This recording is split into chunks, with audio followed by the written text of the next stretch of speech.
ఒక ఇంటికి వెళ్ళే రేసన్ గారు ప్రార్థన చేద్దామని ప్రార్థన ముగించుకుని వెళ్తా ఉంటే ఆవిడ తొందర చేసింది. అయ్యా పప్పులుసు అయ్యా, ఇప్పుడే తాలింపేశానయ్యా, అమ్మ నేను ఇప్పుడే తినేసి వచ్చానమ్మా, నేను తినలేనమ్మా, ప్లీజ్ అయ్యా తినయ్యా తినయ్యా అని ఆవిడ విసిగిస్తే, మా పేదోళ్ళ ఎన్నోళ్ళు మీరు తినరా అది ఇదని ఇలాంటి మాటలు మాట్లాడుతుంటే సరే ఒక్క ముద్ద పెట్టమన్నారు. కూర్చొని తింటున్నారు. అక్కడ ఈలోగా మారు మనసు లేని భర్త వచ్చాడు.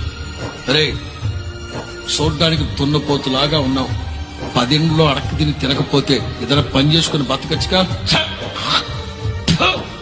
ఊయలేదా ఆ రోజున? ఆలోచనలో పడ్డాడు.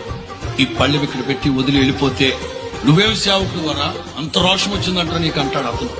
లెగిసి వెళ్ళలేక అలాగే కన్నీళ్లు కారుతా ఉంటా. అన్నం అలాగే కలుపుకొని 3 ముద్దలు తిని గొంతులో నీళ్లు తాగేసి బయటకు వచ్చి వెళ్ళిపోయిన తర్వాత మూర్ఖుడు అంటాడట, చిన్నోడైనా చాలా ఓపిక అనుకుంటా మీ పాస్టర్కి, రేపు ఆదివారం నీతో పాటు ప్రార్థనకు వస్తా.